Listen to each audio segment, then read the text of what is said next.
Paul Longworth and Albert Alfonso were a settled, affectionate couple. People who knew them well spoke of Mr. Alfonso as caring for and being devoted to Mr. Longworth.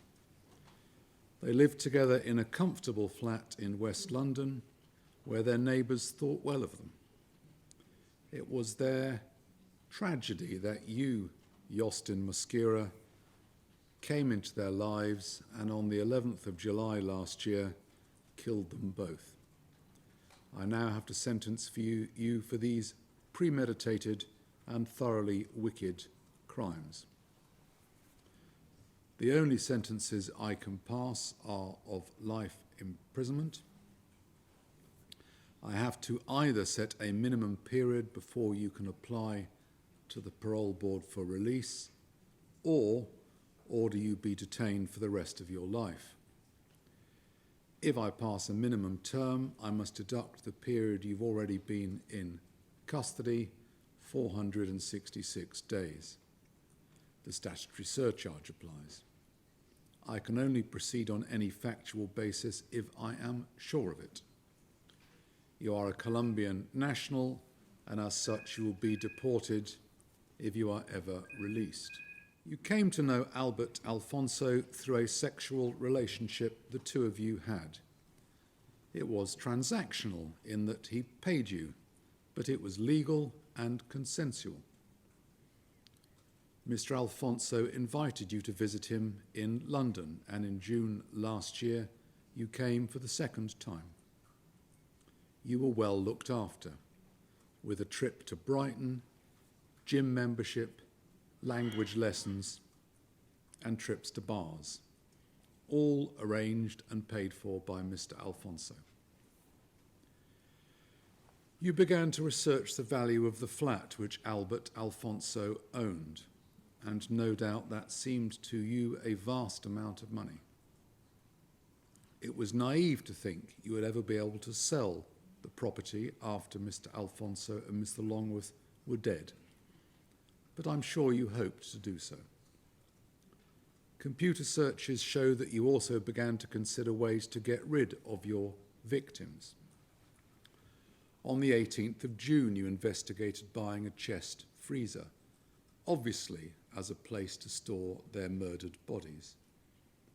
And by the 4th of July, you were translating phrases to allow you to ask for a freezer to be delivered to the flat. On the 27th of June, you were stealing Mr. Alfonso's bank details.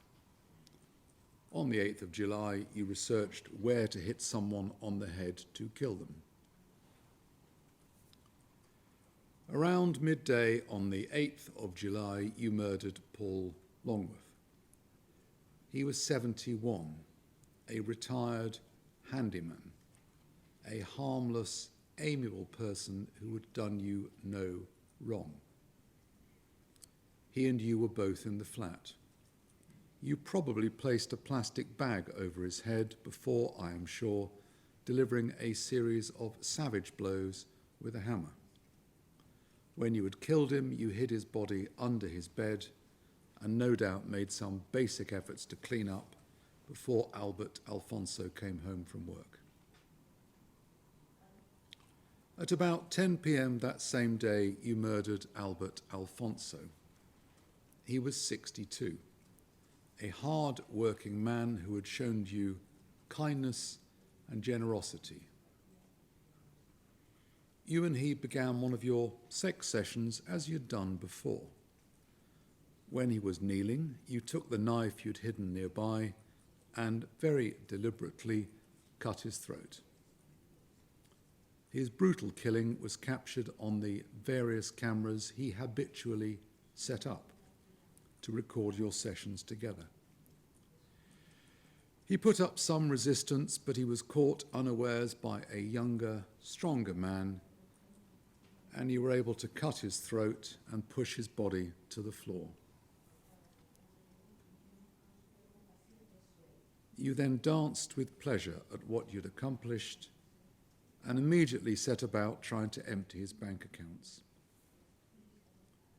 Over the next 2 days, you managed to steal money from Mr. Alfonso. You had a freezer delivered. You went out to a bar and arranged to go out again the following weekend. You sent messages to Mr. Alfonso's workplace, pretending they were from him, explaining that he was going away. You set about disposing of the bodies of the 2 men you had killed. You chopped them up, removing their heads, legs, and in Mr. Longworth's case, his hands. Their heads were left in the freezer while you arranged for a man with a van to drive you and 2 cases containing the rest of their bodies to Bristol. You ended up on the Clifton Suspension Bridge. I am sure that your aim was to throw the cases full of body parts off the bridge in an attempt to dispose of them. This was a hopeless endeavour, as the bridge has CCTV, security staff, and a high wire fence along its length. Being an incompetent criminal, however, does not count as mitigation.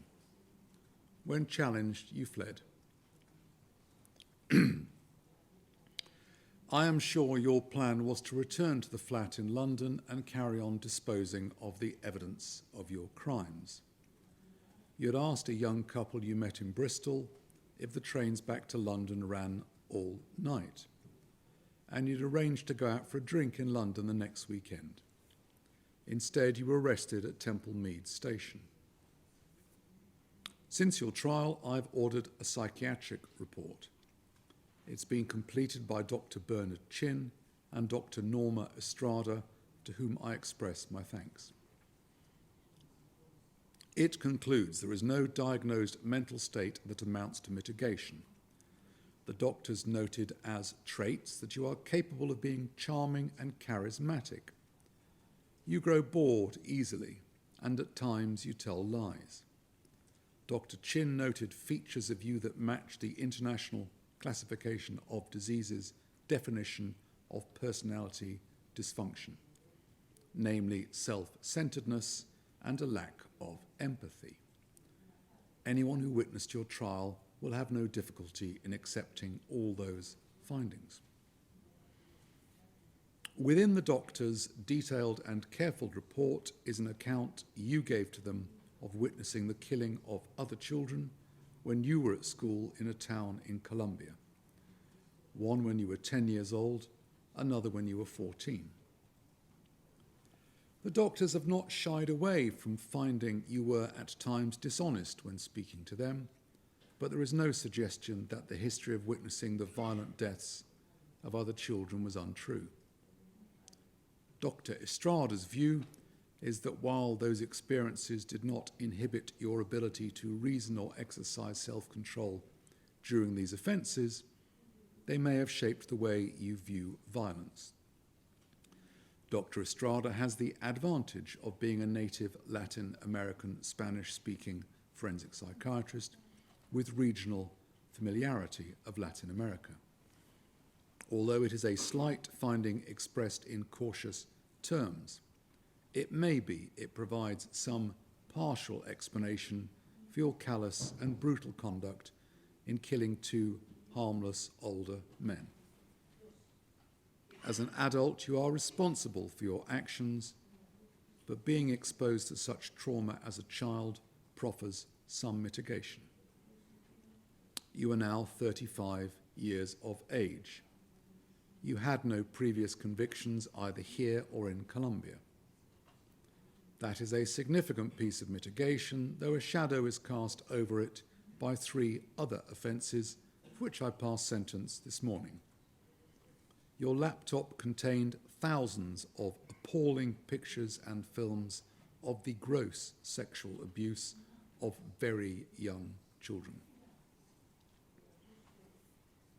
In deciding on the minimum term, I must consider the guidelines set down by Parliament in Schedule 21 of the Sentencing Act 2020. The most relevant parts are: 1, if I conclude each murder involved a substantial degree of premeditation or planning, or each murder involved sexual or sadistic conduct, the starting point would be a whole life order. 2, if I conclude the murders were done for gain or were of 2 people, the starting point is 30 years. 3, amongst the specified aggravating factors I must have in mind are a significant degree of planning or premeditation, the fact that a victim was particularly vulnerable through age or disability, and the concealment, destruction, or dismemberment of the bodies. Counsel for the prosecution and defence have referred me to a number of decisions of the Court of Appeal. I'm grateful for all their work and learning. The most relevant propositions to this case are that the different starting points are not to be implied inflexibly, but must fit the justice of the individual case based on the facts as I find them to be, applying the criminal standard of proof. While a judge can impose a whole life order when the criteria under the relevant paragraph of the schedule are not met, those cases are probably rare. See the case of Height, 2008, England and Wales Court of Appeal, Criminal 2500. The Court of Appeal have also stated that the phrase in the schedule about a murder involving sexual conduct was intended to cover circumstances where the acts which resulted in the death of the victim were sexual in nature or accompanied by sexual activity that increased the ordeal of the victim or the depravity of the murder, or both. See the case of Walker, 2007, England-Wales Court of Appeal, Criminal 2631. Though those words are not to be treated as an all-encompassing definition, see the case of Mottram, 2022, England and Wales Court of Appeal, Criminal 954. The prosecution and the defence have made submissions in writing and orally today. I accept some of those arguments, and they're reflected in the rationale for my conclusions. I need to explain why I rejected other arguments, 3 advanced by the prosecution, 1 by the defence. I cannot be sure you engaged in planning that was substantial. You are an odd man who conducted many thousands of searches on your laptop. I cannot be sure that you actually decided to carry out these dreadful killings until early July. I also note the weapons you used, a hammer and a knife, were in the victim's flat already. In my view, that counts as significant planning, but not substantial. I do not accept that Mr. Alfonso was particularly vulnerable. True it was, he was facing away from you in a position that allowed you to take him by surprise. But the posture of a victim cannot normally amount to an aggravating factor.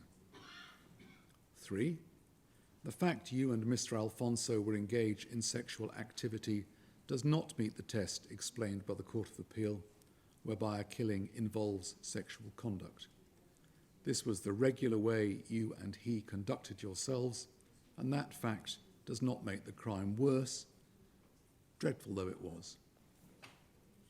4, I reject the assertion that there was an element of grooming or coercive control by Mr. Alfonso. You were already a sex worker when the 2 of you met. Your account of being kept a virtual prisoner and of a reluctance to engage in some types of gay sex were manifestly untrue, given the evidence of the witness James Smith, of your movements in London, and the websites you had created and run in Colombia. I accept there was an economic imbalance, which was the reason you committed these murders, but that does not amount to any sort of mitigation. These were undoubtedly murders committed for gain, which means the starting point for the minimum term I must impose is 30 years. There are serious aggravating factors. This was the murder of two people, an additional and extremely serious aggravating factor, given the offence being committed for gain has already attracted the 30-year starting point. 2. Paul Longworth was 71 years old and in poor health, so he was particularly vulnerable. 3. There was a significant degree of planning and premeditation, though there is a degree of overlap between that and the fact he killed for gain. 4. There was the gross dismemberment of both men's bodies, leaving their heads in a freezer in London while seeking to throw their torsos and severed limbs into the River Avon. The cumulative effect of those aggravating features, above all the murder of two people, is such that I might either have imposed a minimum term of approaching 50 years or decided your case merited a whole life order.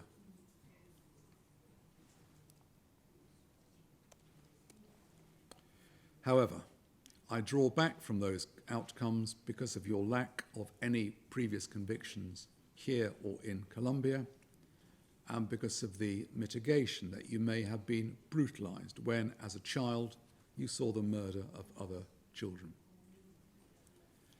The sentence for both offences of murder is life imprisonment with a minimum term before deductions of 42 years. Those sentences have to be concurrent to one another.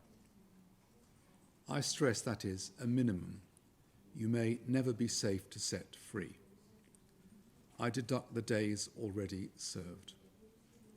On both count 1 and count 2, the murders of Paul Longworth and Albert Alfonso, the sentence is life imprisonment with a minimum term of 40 years, 264 days. You can go down, Mr. Mosquera.